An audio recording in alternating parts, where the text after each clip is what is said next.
வணக்கம். ஆஸ்ட்ரோவேலின் நல்ல நேரம் நிகழ்ச்சியின் சார்பாக அத்துணை சப்ஸ்கிரைபர்களையும் எல்லா அன்பு உள்ளங்களையும் எனது நண்பர்களையும் வருக வருக என வரவேற்பதில் பெருமகிழ்ச்சி கொள்கிறேன். எல்லோரும் என்னோட சேர்ந்து இறைவணக்கத்தை கூறலாம். வக்ரதுண்ட மகாகாய சூரியகோடி சமப்பிரபக அவிக்னம் குருமே தேவ சர்வகாரியேஷு சர்வதா. தென்னாட்டுடைய சிவனே போற்றி, என் நாட்டவர்க்கும் இறைவா போற்றி. அன்பர்களே, நண்பர்களே, இந்த வீடியோவை உங்கள் அத்துணை பேர், அதாவது இந்த வீடியோவை பார்த்து கொண்டிருக்கக்கூடிய அத்துணை பேரும் இந்த வீடியோ பயனுள்ளதாக இருக்கும் என்பதில் கொஞ்சம் கூட ஐயப்பாடு தேவையில்லை.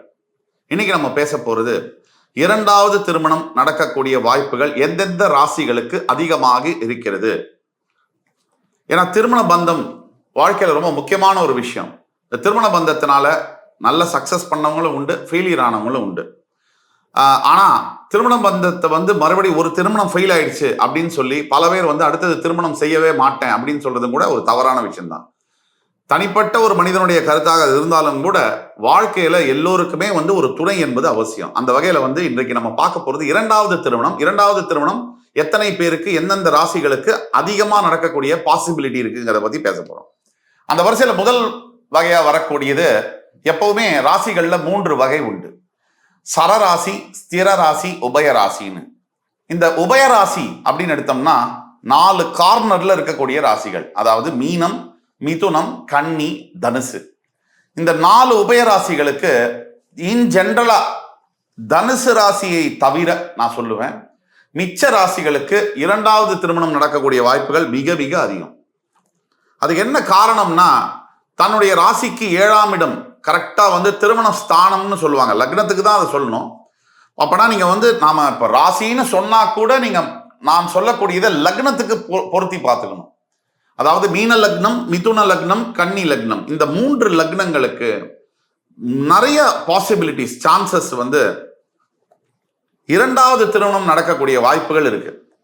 இதுக்கு என்ன காரணம்னு பாத்தீங்கன்னா, முக்கிய காரணம் இந்த லக்னத்தோட 7ஆம் இடம், அதாவது களத்திரஸ்தானம், திருமணத்தை குறிக்கக்கூடிய, திருமண வாழ்க்கையை குறிக்கக்கூடிய, மேரேஜ் பந்தத்தை குறிக்கக்கூடிய 7ஆம் இடம். அந்த 7ஆம் இடத்துல எந்த இடமா வருது அப்படின்னு பாத்தீங்கன்னா, அந்த உபய லக்னங்களுக்கு, உபய ராசிகளுக்கு 7ஆம் இடம் என்பது மாரகம் மற்றும் பாதகஸ்தானமாக வருது. அப்போ எப்பவுமே நீங்க பாத்தீங்கன்னா, கணவனுக்கு மனைவியோ, இப்போ ஒரு பெண் உபய லக்னமா இருக்காங்க, அதாவது மீன லக்னமாகவோ அல்லது கன்னி லக்னமாகவோ மிதுன லக்னமாகவோ இல்லது மீன ராசியாகவோ கன்னி ராசியாகவோ மிதுன ராசியாகவோ இருக்காங்கன்னு வச்சுக்கோங்க. அவங்களுடைய 7ஆம் இடம் என்பது, அவங்களுடைய திருமண வாழ்க்கை என்பது, கணவர் எப்படி வருவார்னா மாரகஸ்தானம் மற்றும் பாதகஸ்தானத்துக்கு அதிபதியாக தான் நேச்சுரலாவே வருவார். அப்போ சான்சஸ் ஆஃப் ஃபர்ஸ்ட் மேரேஜ் சர்வைவலுக்கு ரொம்ப ரொம்ப கடினம். The chance of survival for the first marriage ரொம்ப டஃப். அது ஏன் அப்படின்னா, ஆரம்பத்திலேருந்தே, கல்யாணம் ஆரம்பிச்ச முதல் நாள்லேருந்தே 2 பேருக்கும் ஒற்றுமையே இருக்க முடியாது. கருத்து வேறுபாடு இருக்கும். இதுல ஒரு முக்கியமான பாயிண்ட் நம்ம கவனிக்க வேண்டியது, பல கணவன் மனைவிகளுக்குள்ள கணவனும் தப்பானவரா இருப்பாரு, மனைவியும் தப்பானவரா இருப்பாங்க. ஆனா 2 பேருக்கும் ஒத்து போகும். ரொம்ப ஒத்துமையா குடும்பம் நடத்துவாங்க.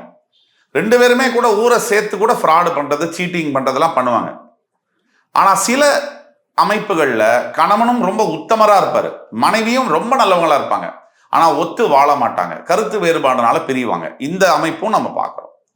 அப்போ நல்லவராக இருக்கக்கூடிய ஆணோ பெண்ணோ இல்ல கெட்டவராக இருக்கக்கூடிய ஆணோ பெண்ணோ என்பது திருமண முறிவிற்கு காரணம் அல்ல. அடிப்படையில் அவர்கள் பிறவியிலேயே கொண்டு வரக்கூடிய கர்மா தான் காரணம். இந்த பிறக்கும் போதே இன்னாருக்கு இன்னாருன்னு சொல்லி எழுதி வைக்கிறாங்க இல்லையா, அந்த பந்தத்தின் அடிப்படையில் ஒரு மீன லக்னம்னு வச்சுக்கோங்க.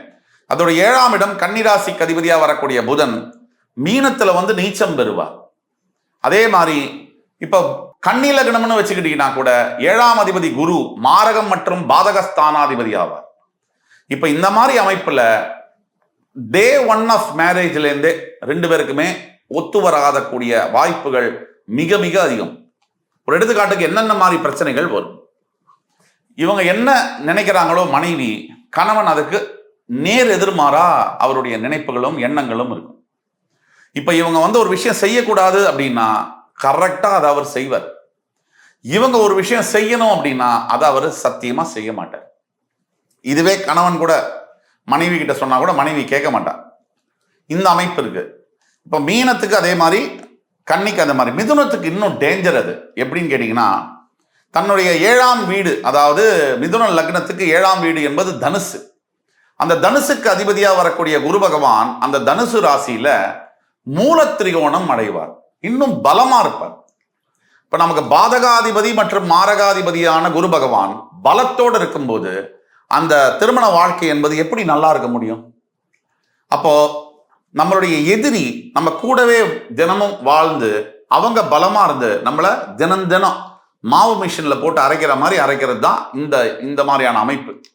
இந்த அமைப்புல இருக்கக்கூடிய சில நபர்கள், எல்லா மிதுன லக்னத்துக்கும், எல்லா கன்னி லக்னத்துக்கும், எல்லா மீன லக்னத்துக்கும் நாம சொல்லக்கூடிய பலன்கள் என்பது பொருந்தாது. பெரும்பாலான மீன, கன்னி, மிதுன லக்னங்களுக்கு நாம் சொல்லக்கூடிய பலன்கள் அப்படியே பொருந்தும்.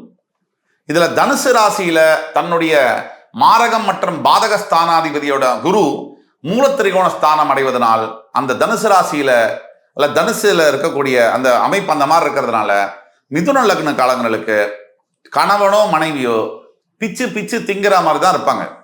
தினம் தினம் வந்து விட்டுட்டும் போக மாட்டாங்க, இல்ல ஒழுங்காவும் இருக்க மாட்டாங்க. தினப்படி வழிப்பறி, சண்டை, போக்குவரத்து, வாக்குவாதம் இப்படிதான் போகும். சரி, இந்த லக்னங்கள்ல கல்யாணமே பண்ணக்கூடாதா அப்படின்னு கேட்டா, 2ஆம் திருமணம் நடக்கக்கூடிய வாய்ப்புகள் அதிகமாக இருக்கு. யாருமே திருமணம் பண்ணக்கூடாது, இவங்கெல்லாம் மோசம் அப்படின்னு ஒரு ராசியோ லக்னமோ கிடையாது. இந்த பாசிபிலிட்டி வந்து செகண்ட் மேரேஜுக்கு உண்டான பாசிபிலிட்டி 2ஆம் திருமணம்னா சும்மா இல்லை.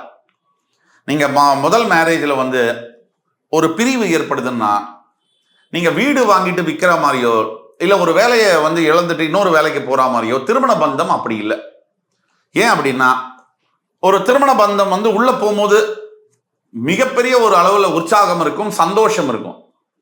அதெல்லாம் ஆசையோட தான் போவாங்க. ஒரு பெண்ணா இருந்தாலும் சரி, ஆணா இருந்தாலும் சரி. அந்த ஆசைகள் எல்லாம் ஏதோ ஒரு பாயிண்ட்ல அடிச்சு நொறுக்கப்படும் போது மனசு உடஞ்சி போய் இந்த கோர்ட்டு கேஸ், இந்த ஒரு ப்ராசஸ்க்குள்ள வேற, இந்த ட்ரௌமாக்குள்ள வேற மாட்டி, போலீஸ் இந்த பக்கம், வக்கீல் இந்த பக்கம், சொந்தக்காரர்கள் ஆளாளுக்கு ஒன்னொன்னு சொல்றது அந்த பக்கம், தன்னுடைய குழந்தையுடைய எதிர்காலம் ஒரு பக்கம், தன்னோட உடல் ஆரோக்கியம் ஒரு பக்கம், தனக்கு வயசாயிடுச்சுங்கிற ஒரு எண்ணம் ஒரு பக்கம், வேலையில் இருக்கக்கூடிய பிரச்சனைகள் இத்தனையும் ஒன் ஸ்டாப் ஷாப்பா ஒரே நேரத்தில் கோத்ரூ பண்ணணும். இந்த ஃபினான்ஷியல் ட்ரௌமா, எமோஷனல் ட்ரௌமா, இந்த மென்டல் ட்ரௌமா, இது எல்லாத்தையுமே, பிசிக்கல் ட்ரௌமா தவிர ஒரு கம்பேனியன்ஷிப், மற்றவங்களாம் நல்ல ஹஸ்பண்ட் அண்ட் ஒய்ஃபோட வாழ்றாங்களே, நம்மளால வாழ முடியலையேங்கிற அந்த ஒரு நினைப்பும் இருக்கும். இதெல்லாம் சேர்த்து தான் இந்த 2வது திருமணம்ங்கிறது ரொம்ப கடினமான ஒரு விஷயமா இருக்கு. பல பேர் வந்து முதல் திருமணம் முடிஞ்ச உடனே முதல்ல அவங்க வாயில் இனிமே எனக்கு இந்த திருமணம்லாம் வேண்டாம் அப்படின்னு எனக்கு சொல்றது வந்து இயல்பு தான். ஆனா யாராக இருந்தாலுமே life has to move on அப்படிங்கிற வகையில 2வது திருமணம் சாத்தியக்கூறுகள் கன்னி, மிதுனம் மற்றும் மீன லக்னங்களுக்கு, ராசிகளுக்கு அதிகம். இதுல வெளிவராத இன்னொரு விஷயம், சிறப்பு என்னன்னா, சிம்ம ராசி இதுல முதலிடம் பெறும். இந்த சிம்மத்துக்கு வந்து 7ஆம் இடம் என்பது கும்ப ராசி. சிம்ம லக்னமா நீங்க இருக்கீங்க அப்படின்னா பெரும்பாலான நேரங்களில் உங்களுடைய 7ஆம் இடம் வந்து என்ன சொல்றது, கும்பராசி, அது சனி பகவானுடைய மூலத்திரிகோண ஸ்தானம். உங்க லக்னத்துக்கோ ராசிக்கோ அதிபதி வந்து சூரியன், அவருடைய திருமண ஸ்தானத்துக்கு அதிபதி யாரு, சனி. அங்க ரொம்ப ஸ்ட்ரென்த் ஆகிறாரு, மூலத்திரிகோணம் அடைகிறாரு. இந்த காரணத்தினால சிம்ம லக்ன சிம்ம ராசிக்காரர்களுக்கு பெரும்பாலானவர்களுக்கு 2வது திருமணம் நடக்கக்கூடிய வாய்ப்புகள் இருக்கு. அடிப்படை குணாதிசயங்கள் காரணமாகவும் ஒரு சிம்ம ராசியில் இருக்கக்கூடிய பெண் இருக்காங்க அப்படின்னா கணவனோட பேச்ச 5% கூட கேட்க மாட்டாங்க. அது அவங்க மேல தப்பு இல்லை, கடவுள் அவங்கள படைத்த விதமே அது அப்படிதான் இருப்பாங்க. அவங்களோட டிசைனே அப்படிதான். கணவன் என்ன சொன்னாலும், அப்பா அம்மா என்ன சொன்னாலும், தனக்கு எது சரின்னு படுதோ அதை தான் செய்வாங்க. பிடிவாத குணம் அதிகமாக இருக்கும். இதுவே ஆணா இருந்தாலும் இப்படிதான். மனைவி கிட்டையும் ஒரு இதுவா, மனைவி வந்து தனக்கு அடங்கி போகணும் அப்படின்னு நினைக்கக்கூடிய மனோபாவம் என்பது சிம்ம லக்ன சிம்ம ராசிக்காரர்களுக்கு அடிப்படையிலேயே வந்துவிடும். அப்ப இது எவ்வளவு நாளைக்கு போகும்? ஒருத்தரை அடக்கி டாமினேட் பண்ணி ஒரு வாழ்க்கையை நடத்துறதுங்கிறது ரொம்ப டிஸ்டன்ஸுக்கு போக முடியாது. கொஞ்ச நாளைக்கு சரி, புருஷனாச்சே பொண்டாட்டியாச்சே அப்படின்னு சொல்லி அடங்கி போவாங்க. ஒரு வருஷம் 2 வருஷம் ஆகும்போது ஏதோ ஒரு பாயிண்ட்ல பிரேக் ஆகி, பஸ்ட் ஆகி, வெடிச்சு இந்த 2வது திருமணத்துக்கு உண்டான பாசிபிலிட்டி அதிகமாக வந்துடும். அதுக்கு காரணம் அவரவர்கள் நினைப்பது என்னன்னா, நான் சிம்ம லக்னம், எனக்கு ஏன் டைவர்ஸ் ஆகுது, 2வது திருமணம் நடக்குதுன்னா, பிறவியிலேயே உங்களுடைய திருமண ஸ்தானத்துக்கு அதிபதி சனி பகவான் கும்பத்தில் மூலத்திரிகோணம் அடைவார். அதனால உங்களுக்கு வரக்கூடிய மனைவியும் அப்படிதான் இருப்பாங்க. உங்களை இந்த காக்கா கழுகெல்லாம் கொத்தி கொத்தி திங்கிற மாதிரி தான் உங்களை திம்பாங்க. நீங்களும் அவங்கள டாமினேட் பண்ணி விடாத போட்டி போடுவீங்க. ரெண்டும் முட்டிக்கும் போது என்ன ஆகும்? திருமணம் உடைய தான் செய்யும். அதே மாதிரி பெண்ணாக இருந்தாலும் சரி, நீங்க உங்க கணவனோட பேச்சை கேட்கலைன்னா, என்னதான் இருந்தாலும் ஒரு ஆண் மகனோ பெண் மகனோ ஜெண்டர் பயஸ் இல்லாம அந்த என்ன சொல்றது, குடும்ப வாழ்க்கையில ஒருத்தருக்கு ஒருத்தர் அந்த அனுசரிப்பு இல்லைன்னா லாங் ஸ்டாண்டிங் அது போக முடியாது. அந்த அர்த்தத்துல உங்களுக்கும் கூட அந்த பாதிப்புகள் வரும். ஆக இந்த கன்னி, மிதுனம், இந்த மீன லக்னம் மற்றும் சிம்ம லக்னங்களுக்கு, சிம்ம ராசிகளுக்கு கண்டிப்பாக 2வது திருமணம் நடக்கக்கூடிய வாய்ப்புகள் மிக மிக அதிகமாக உள்ளது என்ற காரணத்தினால் இந்த லக்ன ராசிக்காரர்கள் மட்டுமில்ல, எல்லா லக்ன ராசிக்காரர்களுமே கொஞ்சம் உஷாரா தான் இருக்கணும் இன்னைக்கு காலகட்டத்தில். இருந்தாலும் கூட இந்த 4 பேர் எக்ஸ்ட்ராடினரி கேர்ஃபுல்லா இருக்கணும். விட்டு கொடுத்து போகணும், தனிஞ்சு போகணும். எப்போவுமே விட்டு கொடுத்தவங்க கெட்டு போறது இல்லைன்னு ஒரு பழமொழி சொல்லுவாங்க. அந்த வகையில நீங்க அனுசரிச்சு போக போக உங்களுடைய வாழ்க்கையில நிம்மதியும் இருக்கும். அந்த வாழ்க்கை ஒரே திருமணத்தோட முடியக்கூடிய வாய்ப்புகளும் இருக்கும். யாருக்கும் 2வது திருமணம் நடக்கும்னு நம்ம சொல்லல. இந்த எபிசோட் மூலியமா இந்த ராசிக்காரர்கள், இந்த லக்னக்காரர்கள், இந்த பாசிபிலிட்டி அதிகமா இருக்கிற காரணத்தினால ஜாகிரதையா இருக்கணும் அப்படிங்கிற பாயிண்ட் தான் நம்ம சொல்ல வரோம்.